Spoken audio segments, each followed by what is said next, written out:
Well, thank you very much for all those kind words, and it is just an absolute joy to be here and see so many excited people who are committed to the mining industry.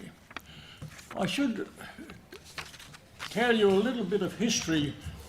In 1933, a man by the name of W.S. Robinson heard about geology and how the geologists went to this famous mine in the United States called Homestake and totally transformed the understanding of why the ore was there and where to find more. And it continued then for 10 decades later to be a great gold producer. And he thought, well, why don't we do something similar in Australia? So he raised some money in London and he formed Western Mining Corporation to use the new sciences of geology, geophysics and geochemistry to find ore deposits that were beyond the capacity of prospectors. Now, Kalgoorlie was discovered, I think, about 1893, and I came here in 1953, and that's 60 years later. And I can tell you, Western Mining was a small, struggling company despite 20 years of attempting to use science to help discover ore deposits. They had a small success at Norseman. They had a small success here at Kalgoorlie, but not much else. I came to them because I'd heard that they were interested in using science to find ore deposits. And I worked as a first year as a student down at Coolgardie. I then worked for a while on the Paringa mine here in the days when we had carbide lights, and one of my jobs was to map a wet winds with a carbide light and a pocket full of wax matches. So I've seen the early days. I got great support from the chairman of Western Mining, Gordon Lindsay Clark, and for 20 years they allowed me to use science in any way I chose to try and change this company, which for 20 years had achieved nothing. Well, the first thing to do, and this is some advice to you all, if you want to have a good scientific team, do the recruitment yourself. I was the enemy of the HR department. I spent a third of my time in the 20 years that I ran the exploration company here, visiting universities. Not just to go in there and give a talk and disappear, but to stay 3 or 4 days, to get to know the students, to talk about the work that we were trying to do. And I controlled recruitment for all of my years of running Western Mining's exploration division. And we ended up with some of the world's best geophysicists, some of the world's best geochemists, and some of the world's best geologists. And they were not just men either. I got to know some very fine women going through university. And my first try was to offer student education, in their vacation. Well, that didn't turn out too well because the lady drove her Land Rover over the Broad Arrow railway line where there was no crossings. So the vehicle just sat on the railway line like this until we rescued her. Now, we had much better luck after that. because I had good contacts through the universities, not just in Australia but overseas, I had a call from the professor at the University of Western Australia, and they said, look, we've got a very bright lady here by the name of Megan Clark, and she would like to become an explorer for minerals. So I met Megan and we gave her a job. My wife will correct me if I'm wrong, but I think she had her first baby here. I have a picture of her doing some mapping on the Kalgoorlie field here with the first baby in a papoose on her back. Megan went on to become the head of CSIRO. Another event, because I visited, amongst other places, the University of California, where I had the pleasure of spending 2 years, I had a call from Professor Brimhall. He said, Roy, and this is the advantage, I knew these people by first names. He said, Roy, I've got my best PhD student is just graduating. You should recruit her. I said, right, she's got a job. Her name is Kathy Eric. She's been at Olympic Dam now for must be 20 years. She's a world expert on one of the most exciting, huge ore systems ever created. She's transformed the link between geologists, mineralogists and metallurgists.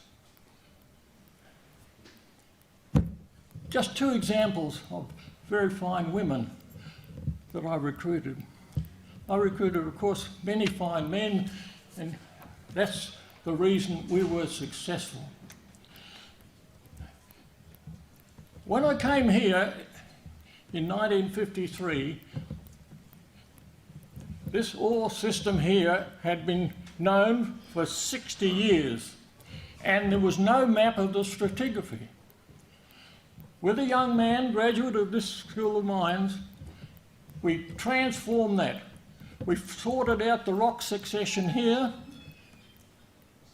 and built up this, not only this rock succession, but where the gold was, and that was the impetus for a lot of exploration. And I had a joy 3 years ago when I came to Diggers and Dealers, might have been 5 years ago. Time passes very quick when you get old. And David came to me and he said, oh, are you Mr. Woodall? I said, yes. He said, well, I'm in charge of mapping the big pit and have been for some years. I thought you'd like to know that the stratigraphy you documented in 1953, 54, 57 is exactly right. We haven't changed a thing. The only thing you missed was a tiny shale horizon, which happened to be the source of one of the richest ore shoots on the Golden Mile.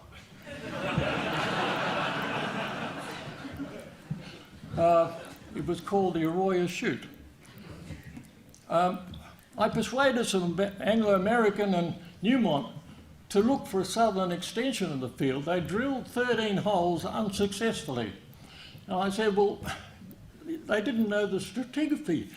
Here's the stratigraphy. This is what you're looking for.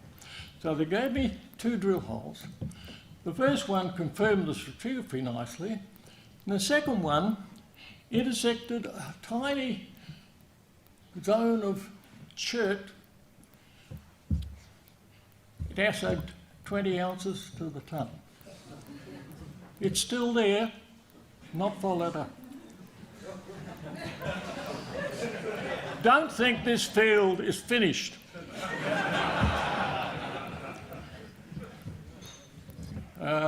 David is now running exploration for goldfields, and he's just so excited. And I shouldn't tell you company secrets, but there is just so much potential here. Now we know the the geology, we've got the geophysics, we've got the geochemistry, we've got the excitement, we've got the money. Calgary will be here many, many decades from now. A transforming event in my life was the discovery of Kambalda. I came back from Berkeley University convinced that there had to be base metals here. It just couldn't be an Archean craton that just was gold rich.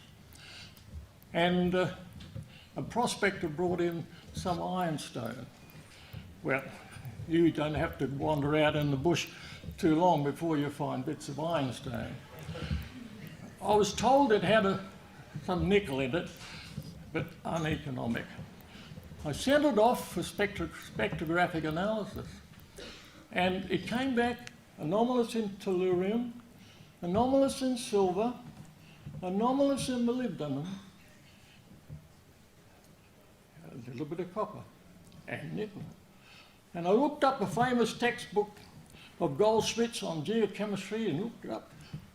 And every one of those trace elements indicated that this is derived from sulfides from a basic magmatic source, either a dolerite or an ultramafic. And I said to the company, this bit of ironstone has got to be derived from iron sulfides, rich in nickel. Newmont was in the town. They wanted to farm and join up Western Mining in exploration because we were the only company exploring here. Anglo-American came along too. I showed them the outcrop. And they said, look, Roy, don't get excited, young man. No one's ever found nickel sulfides in Archean rocks. It's only a tiny little outcrop.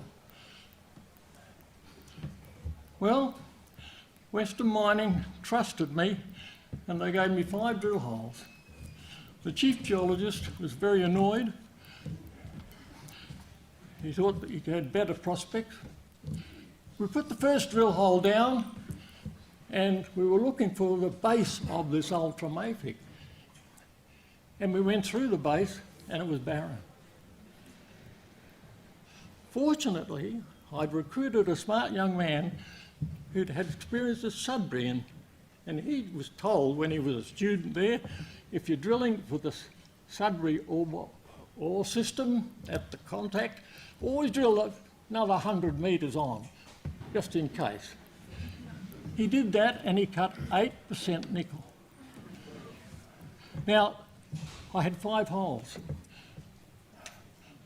The 4th hole found nothing. The 5th hole found nothing. The 6th hole found nothing. I drilled 4 barren holes. And remember, people didn't believe there was any nickel in the Archean. How close we were never to discovering Kambalda. And Kambalda transformed Western Mining from a company that had been for 20 years trying to use science and had found nothing. And I remember this school of mines here with Hobby Hobson battling for survival. The discovery of that nickel there, once we showed prospectors and others what you had to look for, they found it all over the Archean. It's been at least a $50 billion industry that had been neglected. They're the exciting things that we can get involved in if we use science properly for exploration. And the key is recruitment. And recruitment of a scientist has to be done by a scientist. The recruitment of a geophysicist has to be done by a geophysicist. And that's, if you want to know the secret of Western Mining's tremendous success, that's it. Over a period, we found 78 economic ore deposits in 20 years. It includes 5 giants: the Kambalda nickel system, the Ives system, Yaliri, the first ever uranium deposit ever found in salt lake environment. And then we found the Olympic Dam ore deposit, the biggest single mineralised system ever found in the world, rich in copper, gold. And it was under 300 metres of barren rock and was found by scientific detection. And that ore body will be mined, still being mined in 200 years' time.